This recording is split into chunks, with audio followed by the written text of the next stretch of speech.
Hi, my name's Rob DeLonge and I'm owner and coach at Movement Lab training in East London, South Africa.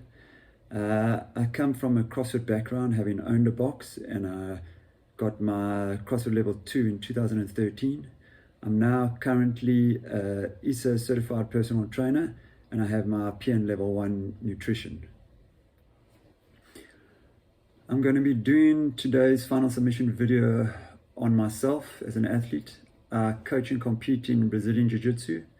Currently, we have the whole COVID situation going on, so live rolling is a bit of an issue at the moment. So I'm treating it more of the off season and spending more time in the gym. Currently working on strength program and helping strengthen my shoulders, working on all the stabilizers.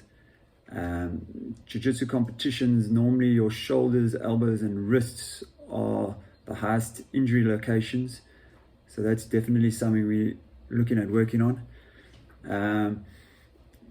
Jiu-Jitsu is also a mixed sport when it comes to energy systems, so we have to go from anaerobic to aerobic, so we have to also work that into our programming as well. Lots of isometric holds, so we do lots of static holds, complexes, which we've done in today. Currently I'm just struggling with a little bit of a tendon issue in my right hand, so I just had to keep the weight a little bit manageable and drop it down a bit as normal. Yeah, thanks.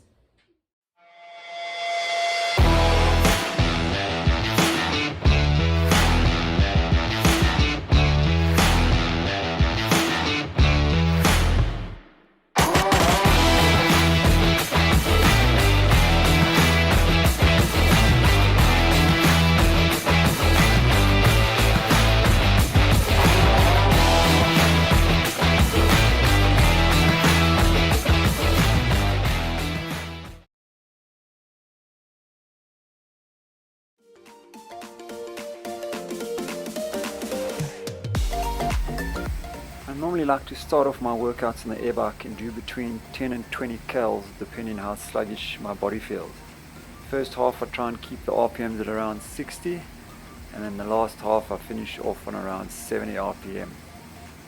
Trying to elevate our heart rate and increase our blood flow to our muscles in preparation for the upcoming workout.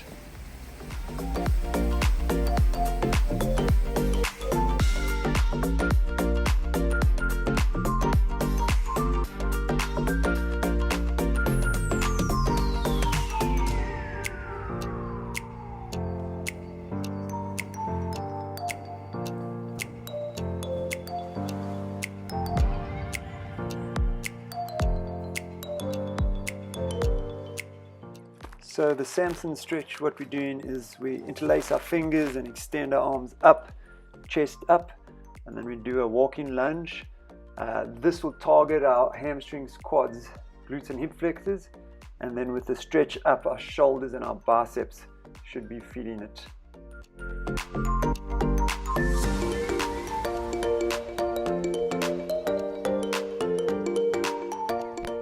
What we're going to do here is you're going to get down into a kneeling position, and then you're going to bring your back leg and pull it to the inside, and then you're going to put the other leg at about 45-degree angles with your toe pointed straight out. Then you're going to stand tall and shift towards your front foot, making sure the knee tracks towards the toe. This will help prime the hips for that overhead squat movement later. Carrying on with some more mobilization of the hips. So what we do is you'll squat down, put the elbows inside the knees, and then just drive them to each side for a little bit and hold it, and then stand up and come down, do the same thing, and you probably do 2 sets. Turning on your lats are super important. They are the broadest muscle and play a huge role in not only shoulder stabilization, but in the rib cage, pelvis and hips as well. Strong and engaged lats are fundamental in building a strong core. I'm a big fan of using gymnastic holds and movements in my training, especially the handstand hold, which is a great isometric exercise. The problem most people find is trying to breathe while upside down holding your core. Some other things just to keep in mind is engage the lats, squeeze the butt, lock out the elbows and drive your head forward and try and hold that position. So what I'd be doing here is probably around 2 sets of 2 reps of skin the cat. It's a great way to build your lat strength and also to get that shoulder flexibility into a lot deeper situation than it would normally get it into.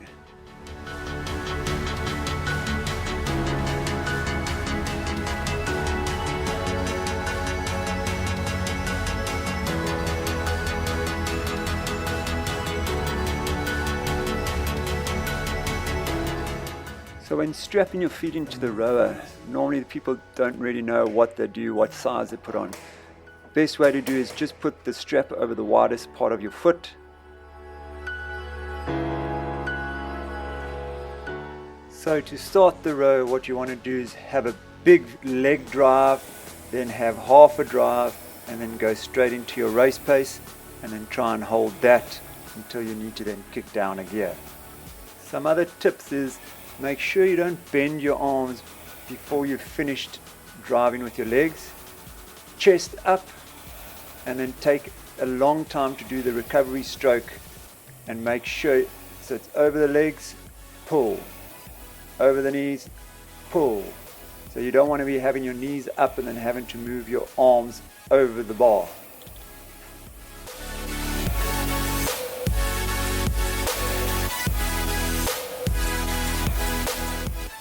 This drill now will start mimicking all the movements we need for when we start our weightlifting portion of the program.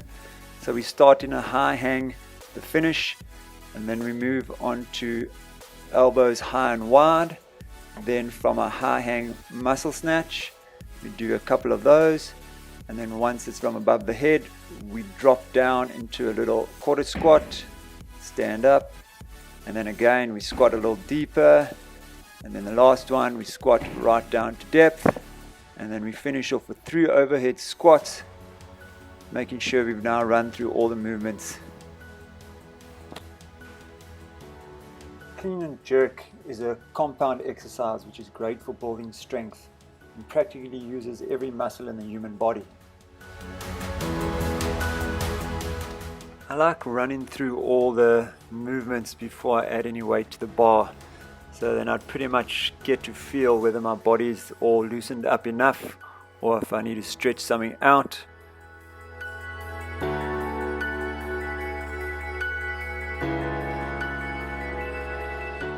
So if you watch the clean, what will happen is start from the waist.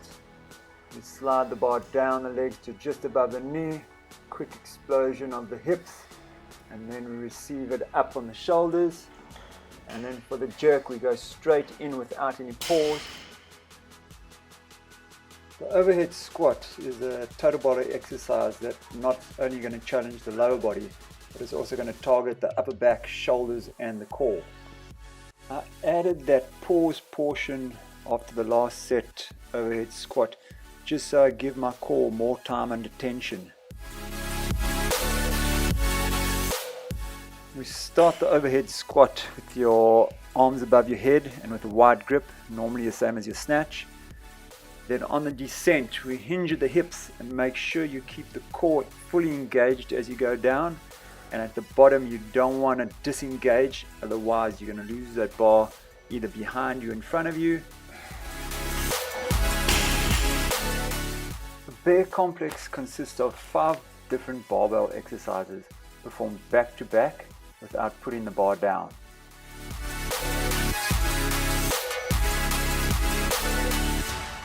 So we'll start with a power clean, go straight into a front squat, push press to the back, back squat, push press over, and then we'll repeat.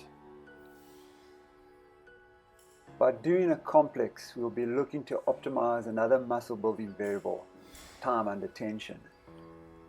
Time under tension is critical to create the structural damage to the muscle tissue in order to produce muscle growth.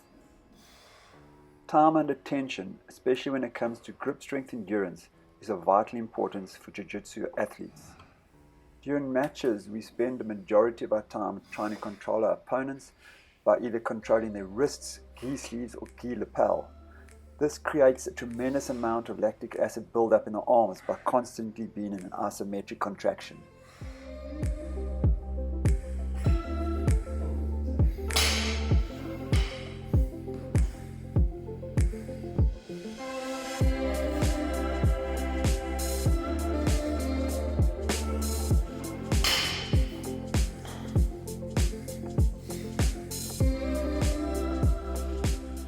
With this plank variation, you want to stiffen your core and limit your movement while supporting yourself with your 3 points of support. Then use your free arm to pull the weight across. This will lead to a lot less shear load on your spine, giving you an increase in training capacity as well.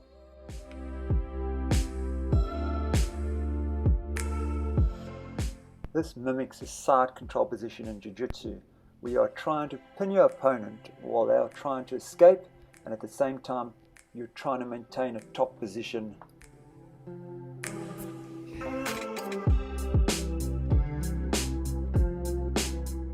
Find an empty space along the wall and assume a split stance, and then put your arm closer to the wall, flat, palms down, elbow around eye level, and slightly drive yourself forward so the elbow will be slightly behind you. Place one leg up and across an elevated box or something. Your shin should be perpendicular to your body and your hips facing forward.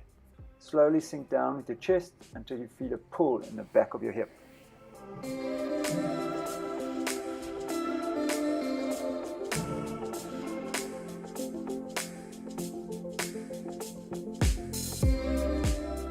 Normally after some high repetition weightlifting, my plantar fascia starts acting up, and so I end up using the ball to try and release that.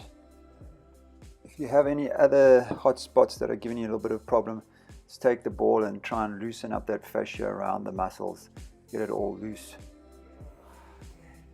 The lats are used so regularly that it's very easy to overuse it. Foam rolling at the end of the session will help loosen the muscle and help minimize delayed onset muscle soreness, otherwise known as DOMS. I prefer using the barbell over the foam roller. I've never seemed to quite get the consistency right or the pressure, so it's just a lot easier with the weighted barbell. You can push down and get it in the right spot. I'll probably end off my cool down with maybe a 2 to 3 minute walk to bring down the heart rate, but after all the stretching and that, it should be lowered a lot already.